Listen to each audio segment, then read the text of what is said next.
Nou Klaas is ook nie onbekend nie. Hy het 'n hele klomp volgelinge op YouTube en jy het jou eie Facebook bladsy ook nie. Nee, ek het nie op Facebook Nee. bladsy nie, ek het net die YouTube kanaal. Net die YouTube kanaal. En dis nou iemand wat vir ons inlig op 'n gereelde basis elke week. As jy nou aanteken, dan kry jy nou daai inligting oor plaasmoorde. Wat eintlik so 'n epidemie geraak het in hierdie land van ons. So hy gaan vir julle nou 'n bietjie meer vertel van plaasmoorde. En as julle op YouTube gaan kyk en julle teken in daar, so sal julle elke week nuwe inligting kry of nuwe goed wat uitkom hoe om te verhoed dat jy aangeval word op jou plaas. My vriend, baie dankie. Dis 'n voorreg om jou vanmiddag ook hier so saam met ons te hê. Baie dankie my vriend. Nou, julle gaan my moet verskoon. Hier. Ek het vanmiddag vir my vrou gesê toe ons ry na toe, eintlik intedeel gisterand al vir haar gesê dat ek gaan nie 'n toespraak voorberei. Want ek gaan net my hart uit praat. En as ek klats gly, dis 'n seer storie daar buitekant. Maar ek wil begin deur vir julle te vra, waar is ons? Of hoekom is ons hier? Nie hoekom is ons vandag hier? Hoekom is ons hier in die geskiedenis? Ons het gevlug uit Europa uit, Kaap toe, vir ons geloof. En toe dit begin moeilik raak in die Kaap, maar die kerk onder die Britte die boere begin verdruk, het ons weer gevlug, vir een rede, ons geloof, om ons 'n boerevolk vrede te kan hê. Nou, daar's baie aspekte wat uit vandag se program uitgekom het, maar aan die einde van die dag, as jy gaan kyk na waar ons is, plaasaanvalle het nie net ewe skielik begin gebeur nie. Plaasaanvalle het in die Oos-Kaap al gebeur. Die boere is daarso, is hulle deur die Khoisa's aangeval, hulle vee is weggevoer. Jy kan gaan kyk in die geskiedenis na daai tipe oorloë wat daarso, die grensoorloë in die Oos-Kaap. Daai mense het opgekom hiernatoe, want hulle wou hier in vrede kom bly, in vrede hulle geloof kom beoefen. Ons het deur die jare, die eerste aangetekende plaasaanval was in 1947 gewees. Wie die mense is, weet ons nie, dit was 'n man en 'n vrou en 'n arbeider wat dood is in die plaasmoord, actually. En toe dit vir 'n ruk lank het stil geraak, en hier by die 60s het dit weer begin optel. En ons het in 'n area of 'n era begin inbeweeg, die 80s, die 70s, die 80s. Ek het ook my boshoed. Ek het ook my diensplig gaan doen, ek het 24 jaar in die lugmag gespandeer. Want dit het vir my gegaan op daai stadium om 'n uniform aan te trek en my land te beskerm teen die ordes wat ons land wil probeer inval. In die 80s het ons dit terrorisme genoem. Daar in 1994 het dit nie onmiddellik beter gegaan nie. En toe begin ons dit noem plaasaanvalle en plaasmoorde. Ek noem dit sommer deesdae landelike terreur. En as ons gaan kyk na ons geskiedenis, wat in ons geskiedenis gebeur het, kan ons daai feite net so vat en gaan terugsit hier waar ons sit in 2025. Jy het gepraat van die verskroeide aarde. Ons sit nog steeds by die verskroeide aarde. Die weggolbrande op plase het ons verlede jaar 6 mense verloor wat doodgebrand het. Een ou tannie het in haar kombuis doodgebrand. Daar's mense wat brande geblus het. Ek praat van Sakkie van 'n Wald by Witbank. Ek praat van Philip Goussard by Ermelo. En wat die hartseerste is daarso is toe Japie se lewe terugkom uit die hospitaal uit, waar Philip Goussard nie ontslaan is nie, waar hulle hom daarso gevat het en begrawe het, was daar op daardie Facebook boodskap wat hulle vir Japie terug verwelkom het in Ermelo, was daar niks te sê oor Philip Goussard wat opgestaan het, na die bierplaas toe gegaan het en vir Japie gaan help het. Hulle kan daai stuk gaan soek op Facebook. En so sit ons, en dit is verskroeide aarde. Ons het gesit in 2023, ek wil nie vir julle sê hoeveel miljoen of honderde duisende hektare het verlore gegaan het. Maar, en ons het, Chris Harmse het by die Witkrysmonument het hulle 'n inisiatief begin gebruik in samewerking met 'n veearts in die Wes-Transvaal om salwe of geld in te samel en daardie salwe beskikbaar te stel sodat die diere wat gebrand het behandel kan word. Hierdie jaar het ons nie so gesukkel met diere wat gebrand het nie, maar daar het 'n ander ding sy kop uitgesteek. Die Here het ook genoem. Hulle kom, en ek het 'n aparte register daarvoor, wat 'n plaas aangeval word. Die bees word daar geslag. Dit wat hulle nie wil saamvat nie, of wat hulle nie kan saamvat nie, word die hakskeensenings afgesny. So met elke bees wat daai eienaar moet skiet, verloor daai eienaar R30.000. Dit is die deursnitprys van 'n bees soos wat hy daar staan. Jy kan maar daai bees niks doen. En ons het dit in hoeveel areas in Suid-Afrika gehad. Want dit gaan aan die einde van die dag gaan nie net oor plaasaanvalle nie. Dit gaan oor 'n aanslag teen landbou. Dit gaan oor om die landbousektor so te knak dat die mense heeltemal onttrek en dan gebeur daar iets anders en dan gaan ek nou vir julle noem. Ons het in 1988 het ons 132.000 kommersiële boere in Suid-Afrika gehad. Ek het nou in verlede week het ek met 'n boer gepraat in KwaZulu-Natal. Hulle was op 'n stadium was hulle 30 boere in daardie distrik waar hy is. En hulle is nou maar 9 boere, 9 kommersiële boere. Ons sit in Suid-Afrika huidiglik met minder as 22.000 kommersiële boere wat hierdie land moet kos gee. Dit is besig om al erger en erger en erger te raak. En as mense vir my vra, Klaas, gaan dit ooit stop? Dan sê ek vir jou nee, plaasaanvalle gaan nie stop nie. Want dit gaan door daardie een aspek hoekom ons uit Europa uit weggetrek het, hoekom ons uit die Kaap uit weggetrek het. Dit gaan oor die boer se een ding wat hom aan die gang hou. Dit is sy geloof. Want dit is 'n ewige stryd tussen swart en wit. Dan praat ek nie van velkleur. Ek praat van die magte van die duisternis en die magte van die lig. En ons as 'n boerevolk is die magte van die of is die kinders van die lig. Die mag van die lig is God homself. Die mag van die duisternis is Satan. Hy is die meester daarvan. Maar saam met hom het hy ook 'n klomp magte wat teen ons as gelowige God vrygekoopte, bloedvrygekoopte volk optrek om ons te vernietig. Daar is baie aspekte en ons het in die week het ons 'n gesprek gehad daaroor hoekom ons in Suid-Afrika is. En ek het op 'n stadium begin navorsing doen en dit gaan oor dat ons hierso as 'n geroepe volk of 'n godgeplande volk hier in Suid-Afrika is. En daar's studiebewyse daarvoor.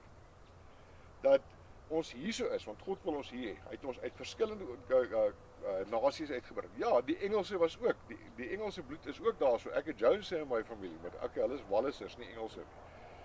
Maar ekskuus. So is daar uit die Franse uit die Duitsers uit Italië uit die hele Europa uit, selfs uit Amerika uit, is daar mense hierso saamgevoeg om 'n volk te skep wat God uitgekies het. En ja, dit gaan noodwendig oor bloedlyne. Mense het gesê, die een uit gesê, dit gaan nie oor bloedlyne nie, want jy is vrygemaak deur die bloed van Jesus. Maar tog is dit daardie ingebore trots en krag waaruit ons gekies is uit die roof van Europa as gelowiges om hierso saamgevoeg te word. Ons praat 'n bietjie oor plaasaanvalle. Ons statistiek vir verlede jaar, ek het 186 plaasaanvalle gehad vir die jaar 2024, vir die kalenderjaar. 34 mense vermoor op plase.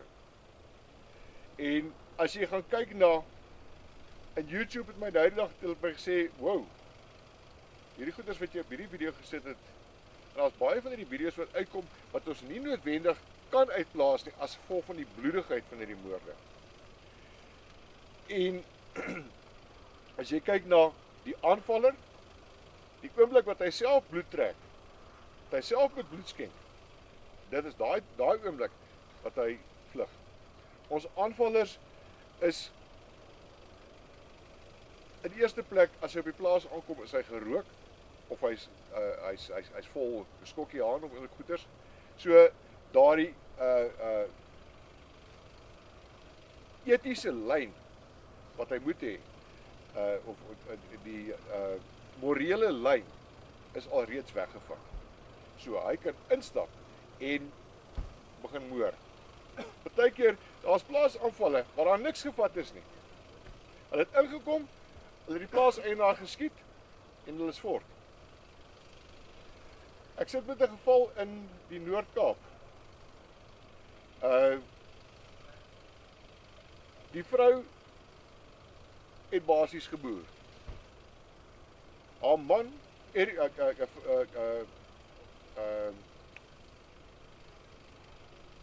kan nou nie sy naam onthou, die Claptons, Anita Clapton. Anita is vermoor. Hulle het haar sleg verniel.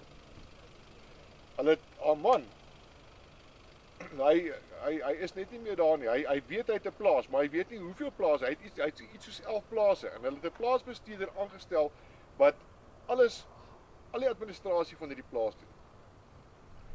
Hoekom het hulle nie albei uitgehaal nie? Hoekom het hulle net vir Anita doodgeskiet? Want sy was in staat gewees om nog die boerdery te laat aangaan. Haar man, omdat hy demensie het, hy weet nie wat aangaan nie. So, hoekom moet hulle hom enigsins iets doen? Ons het hier by Hekpoort, die Brombeers, hulle het die vrou en haar broer het hulle aangeval. Die man wat in die reistoel was, het hom gelos. Hoekom het hulle enigiets aan hom doen? Want hy is nie vir hulle 'n bedreiging nie. Hy kan makliker van die plaas af weggeskei word. En dit is waar die wetenskap agter plaasaanvalle inkom. En gaan kyk maar na die deursnit van jou plaas eienaars of jou plaasmoorde. Waar die mense is 60 plus. So, hulle is so gevestig daarso, die familie, die kinders sit en werke in die stad. Hulle stel nie belang om daardie vaste salaris te los en te gaan boer nie. So, nou word die plaaseienaar en sy vrou word vermoor. Of een van hulle word vermoor. Die ander ene het nie die vernuf, as ek dit so kan stel, om daardie plaas vorentoe te vat nie. So, daardie plaas uiteindelik gaan dit in 'n boedel in, uit die boedel uit word dit verkoop, kom ek sê vir, kom ons noem maar 'n belaglike bedrag van 10 miljoen. Vir is, kom ons sê 700 hektaar plaas. Dit is hipotetiese syfers.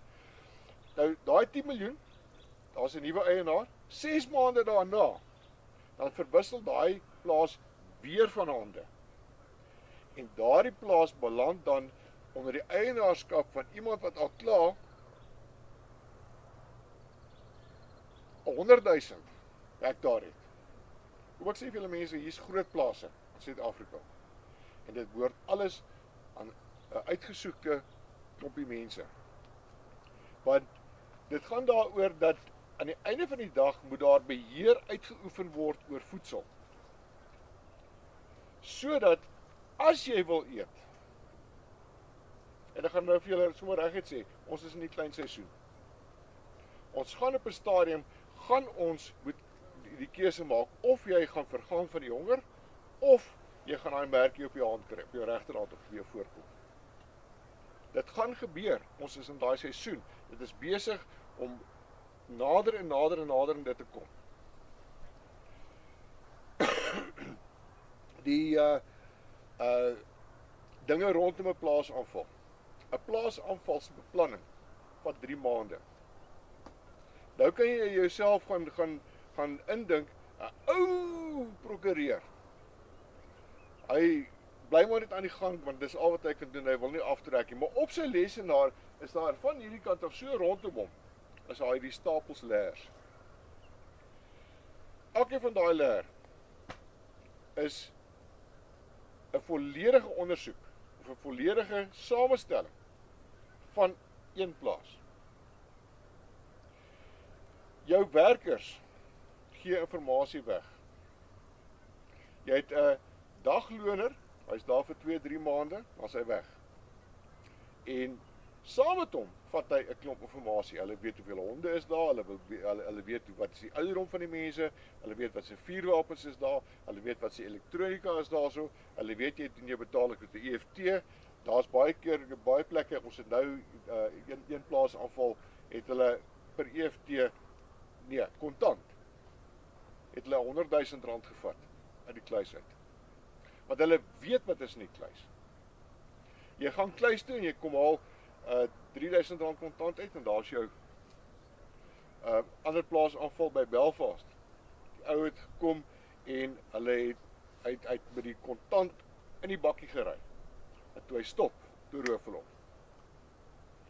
Want hulle weet presies wat op daai plaas aangaan. Routine is een van ons grootste moordenaars as dit kom by plaasaanvalle, plaasmoorde. Hulle weet jy ry 7:15, ry jy en jy ry gou dorp toe of jy ry tot by die busstop waar die bus jou kinders optel, dan kom jy terug en dan begin jy met 'n sekere routine. En hulle ken daardie routine 100%. Want hulle weet presies wat op daai plaas aangaan.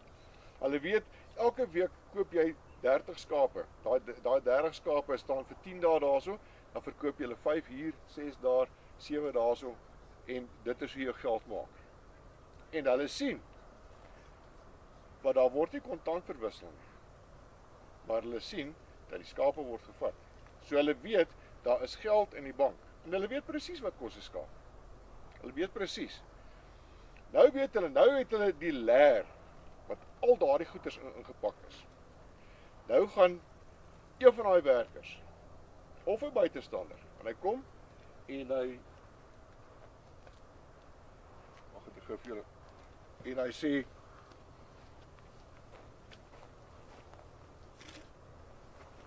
en hy vat 'n stokkie en hy pak 'n sekere patroon met die stokkie en daar's 'n merker, daai bottel sê die bek is oop hierdie kant toe, so ek moet hier so staan, is die teiken. Hierdie merkers vat die mense tot by die bakkie wat hulle moet steel uit die stoor uit. Dis 'n ongelooflike, ingewikkelde en ek gaan die Engelse woord gebruik, intricate stelsel wat hulle gebruik om elke plaas aan te val. Ons ry hier vanaf. As jy by jou huis kom, jy kyk nie wat rondom by die hek aangaan nie. Jy sien ook jy honde is hierso, maar later word daai honde vergiftig. Dan kom hulle in, hulle kom val jou aan in jou huis en ek het nou die dag in Boulders toe sê ek my vrou, wat se ding is hierdie groen ding? Toe sê sy vir my dis 'n crowbar. Sê ek van nee, dis 'n standaard plaasaanval stomp voorwerp. Dit is een van hulle gereedskapstukke wat hulle gebruik. En aan die einde van die dag is dit jou ouer garde wat dan eers gemoor word, so hulle word afgekry van die plaas af, sodat die plaas in sy proses kan ingaan waar daai plaas aan die einde van die dag in die hande van 'n megaboer kan beland. Ons kan aangaan oor waaroor plaasaanvalle gaan. Ek het 'n video gemaak, die anatomie van 'n plaasaanval. Ons het gery. Ek gesê, okay, ons moet kyk vir dit of dit of dit. Toe sê die ou vir my, toe sê die boer vir my, is dit waarna ons soek? 'n niks papiertjie wat omgedraai is en binne in 'n muursoop ingedruk is. Stap 'n entjie verder, daar waar die kar se spore uitkom, stap net so entjie, daar lê 'n melkkarton, nog 'n melkkarton. Dis die merkers. En dan gaan jy nader in die huis en word daar vir jou gesê, sien daarso, 'n werker, hy rook 'n pakkie sigarette, die pakkie sigarette is blou. As hy uitry, of hy stap die kant om, of hy stap daai kant om vir die opstal, as hy huis toe stap. En gaan kyk wat los hy agter hom, as hy daai middag daar so weg is. Daai leeboksie sigarette, die blou boksie, hy los hom daar so. Sodat hulle weet, daar is 'n informant hierso. Nou gaan jy tel daai boksie op, hulle vat daai blou kleur, en hulle gaan maak hom net kleiner. So het hulle by daai selfde plaas se ingang, was daar 'n klomp blou bal tou, wat in 'n bondel daar gelê het. En 'n week later, toe is daai ding kleiner gemaak, hy is net so om die draad gedraai, het so 'n bietjie getorring, en 'n los knoop daar gemaak, en hy daar so. As jy verbystap, jy sal hom sien, te sê jy weet waarvoor om te kyk nie. Plaasveiligheid. Op my stoep, my vrou is my getuie, het Chris Harms vir my gesê, Klaas, jy mors jou tyd om oor plaasveiligheid te praat. Ons mors nie ons tyd nie. Want aan die einde van die dag is dit soos toe ons soldate was. Jy het hoeveel keer het jy op die plek rus aandag, op die plek rus aandag, op die plek, tot jy dit perfek gedoen het, tot jy as 'n peloton, of as 'n peloton, dit soos een band, poef, gedoen het. En niemand se voete was laat geweest. Want jy is ingedring, en as dit my laaste ding sal wees wat ek moet doen, is om te praat oor plaasveiligheid, dan sal ek dit doen. Ek het nou die dag het ek uit 'n ander hoek uit gaan kyk na plaasveiligheid. Ek het nie gesê, gaan maak jou werf skoon, kyk dat daar nie gemors op jou werf rond lê nie, kyk dat dit gebeur, kyk dat gebeur, moenie daar gereedskap rond lê nie, want daai gereedskapstuk kan hulle gebruik om jou mee aan te val. So het ek uit 'n ander hoek uit gaan kyk en sê, meer 'n psigologiese hoek, en sê, kyk na jouself, hoe dink jy? Soos daardie 12 spioene wat uit Israel uit teruggekom het, 2 van hulle was positief geweest. Gaan jy en dink jy positief en sê, maar weet jy wat, ek daai ding is uit plek, kom ek maak dit reg. Gaan ek die ander pad vat en sê, ag ja, laat hy maar nou lê. 'n week later en lê nog steeds daar so. Want hoekom moet ek my werf netjies hou? Die werf netjies hou, dit spreek van dissipline. Ons moet daardie dissipline wat ons weer begin indrul in ons psiges in, sodat dit met ons op landelike gebied weer kan begin beter gaan. En een van daardie psigologiese goeders waarna ek gekyk het, is geloof. Want ons stel onsself nie meer uitverkoop aan ons hemelse Vader nie. Ons het dit, ons het dat, ons het hierdie ding wat ons doen, ons het daai ding wat ons pla, ons hou onsself mee besig met daai ding, maar ons konsentreer nie meer om ons geloof sterk en standvastig te hou. So nou, omdat ons nie meer daardie geloofs routine het nie, nou gaan ons en ons dissipline begin ook daaronder te lei. Want ons kyk nie na ons kyk nie na hoe ons deur ons dag gaan nie. Ons kyk nie dat ons puntenerig is oor sekere goeders nie. Ons kyk nie dat die hekke gesluit is nie. Ons kyk nie dat ons deure gesluit is nie. Vinnige staaltjie vir julle vertel. Ek is op die plaas en is hier so 12 in die nag. En daar's 'n hek wat gesluit word, dan is daar 'n ander deur, so staaldeur. So baie ou huis, 'n staaldeur, maar jy moet hom wikkel om hom uit die kusyn uit te kry. En nou wil ek gaan rook. En voor daai deur so en hy maak klank. Niks wou te my skouer kyk, toe staan my boetie met die klok. Sy het amper geskiet. So ons raak agterloosig met sekere goeders wat ons moet doen as dit kom by ons eie beveiliging, as dit kom by ons dissipline. Ons kyk nie meer rond nie.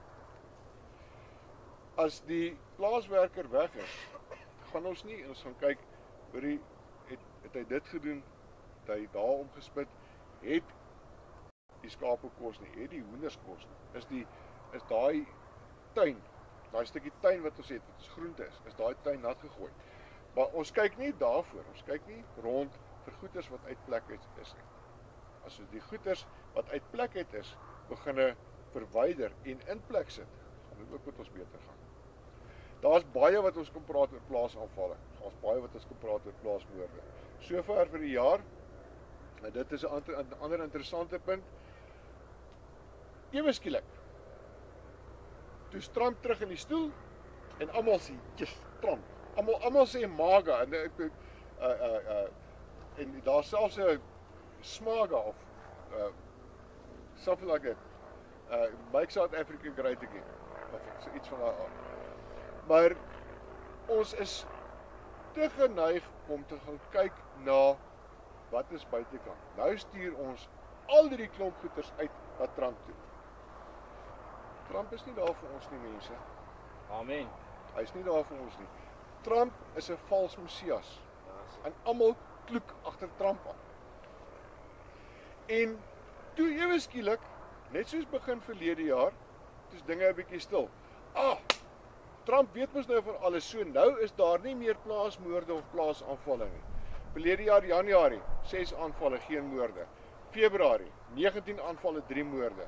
Ek is nie seker wat in Maart gebeur nie. Hierdie jaar, vir Januarie, ek is nie seker wat daai syfer is nie, maar vir Februarie, 16 aanvalle. Geen moorde nie. Ons is gelukkig. As daar nie iemand met 'n lijkswaal van die Kaap af, van die plaas af weggevat word nie, dan is ons dankbaar. Ek het 'n video gemaak oor wat ons doen tydens 'n plaasaanval. Baie geruk. En as jy deur hierdie goeders werk, deur die statistieke werk per maand, vra my vrou, daar sit sy. Jy begin naderhand so in jou gees daardie houe op daardie lyf voel. As jy daai foto's kry van mense wat met 'n panga aangeval is, jy voel hoe daardie lem sny in daardie vleis. Want dit raak deel van jou. Ek het gelukkig het ek iemand met wie ek kan gesels hieroor, so dit gaan met my alweer klaar weer 'n bietjie beter. Maar die bedryf waarin ek is nie maklik nie. En ek sê nie kry my jammer nie. Kry die mense daar buite jammer. Hê empatie met hulle wat in 'n plaas aanval vermink word, soveel so dat hulle hospitalisasie of selfs plastiese snykinne moet kry, of selfs daai persoon wat leweloos op daai kombuis voer lê. Gisterand het ek het nie speelgoed meer. Ek het my speelgoed gisterand so ver gegooi, ek sal hulle nooit weer kry. Want 'n Afrikaans sprekende wat iewers oor see is, my sê, daar's nie so niks soos plaasaanvalle nie. En dit is die mentaliteit waarmee mense daar buite kan sit, is dat daar nie so ding soos 'n plaasaanval is nie. Daar's nie so ding soos 'n plaasmoord nie. Dis die realiteit, mense. Dis die realiteit. Daar's nou in die Oos-Kaap is daar 4 gevalle waar mense weer aangeval is. Mense wat in gemeenskappe begin inbeweeg om te sê, ek wil 'n verskil gaan maak. Dan kom die gemeenskap of elemente in daardie gemeenskap kom terug. En hulle kom val daardie mense aan.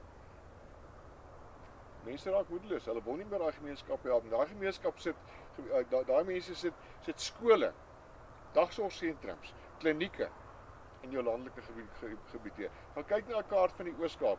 Dis die tweede grootste provinsie in Suid-Afrika. En kom ek sê vir jou, daar's nie baie infrastruktuur in die Oos-Kaap nie. Oos-London, Port Elizabeth, miskien Gramstad, die res dis landelike mense. Daar's nie groot dorpe waarheen mense kan gaan. Ek sê nou gaan ek inkopies doen. Daar's een man wat 70 mense se lewens per maand verander het. 70 mense wat afhanklik was van pure venter. Hulle het op aangeval, tweede keer, derde keer, toe skiet hulle 11 van hulle. het hom in die straat doodgeskiet, reg voor sy besigheid. Daar's 70 mense wat sien hoe hulle daaglikse versorging dood van daai man die rivier afspoel. Laaste ding wat ek wil sê. Ons het die geleentheid om die 28ste Maart as 'n volk saam te staan teen plaasmoorde en plaasaanvalle. Hierso in die weste van Gauteng is daar groepe uit die Wes-Transvaal of Noordwes as jy hulle wil, is daar groepe. Daar's reg oor die land is daar groepe. As jy kan inskakel by so 'n groep dat jy die reëlings vir die dag kan kry en kan meemaak, draai jou swart nie. En dit gaan swaar met ons boere. En dit gaan nog swaarder gaan. Ja, dit was nie die laaste ding wat ek wou gesê het. Die laaste ding, dis die heel laaste ding, ek beloof julle. Dit is al reeds aan die gang. Die beplanning daarvoor is al reeds aan die gang. Die beplanning is alweer uitgeskuif. Die 4de April is D-dag in Suid-Afrika. Ek praat julle nie bang nie, ek gee vir julle die reine waarheid, ek gee vir julle die harde waarheid. Hulle gaan probeer om vir Cyril Ramaphosa te onttroon. Daar gaan 'n oorlog kom, swart teen swart. Moenie betrokke raak nie, maar moenie straat ingaan sonder dat jy gestrap is nie. Want as dit kom by jou familie, jou gesin, jou besittings, verdedig. Maar moenie ingesleep word nie. En ongelukkig is daar elemente soos daardie Afrikaanse ou wat met my Afrikaans praat, 'n wit ou, Wimpie Jenus of iets van daai aard, wat iewers oor die see bly. Daar is mense soos hy ook. En daar is mense, wit mense, wat gaan probeer om ons as 'n boerevolk in te trek in daardie komende oorlog. En dit kom. Die ou oom wat vir my dit vertel het, by die detail daarvan gegee het, is ongelukkig oorlede. Ek het my gesê, kry daar inligting uit. Ek is nie 'n siener van Rensburg nie, maar as ek inligting kry, dan vat ek dit uit. En die mense soos julle, mense wat op plase is, mense in dorpe ook selfs, daardie inligting gebruik, om aan die einde van die dag 'n besluit te maak, om maatreëls aan te wend, om jouself, jou gesin, jou eiendom te beskerm. Alles is nog nie verlore nie. Soos ek gesê het, ons is in 'n klein seisoen. Kyk op die wolke. Die koning kom. Bly in die lewe. Bly getrou aan jou Vader. Bly uitkyk na die wolke en dat hy eendag kom om ons wat sy volk is te kom haal. Rudy, baie dankie vir die geleentheid. Ek waardeer dit regtig. As ek sê ek het niks voorberei nie, want my al die hoofpunte van my hele praatjie was eintlik hier gesê en nee 100%. Ek sit daar ek moet dit onthou, Maar baie dankie vir jou insiggewende. Dit was regtig lekker geweest om jou te luister, hoor. Klaas, baie dankie man. Dankie julle. Ek wil net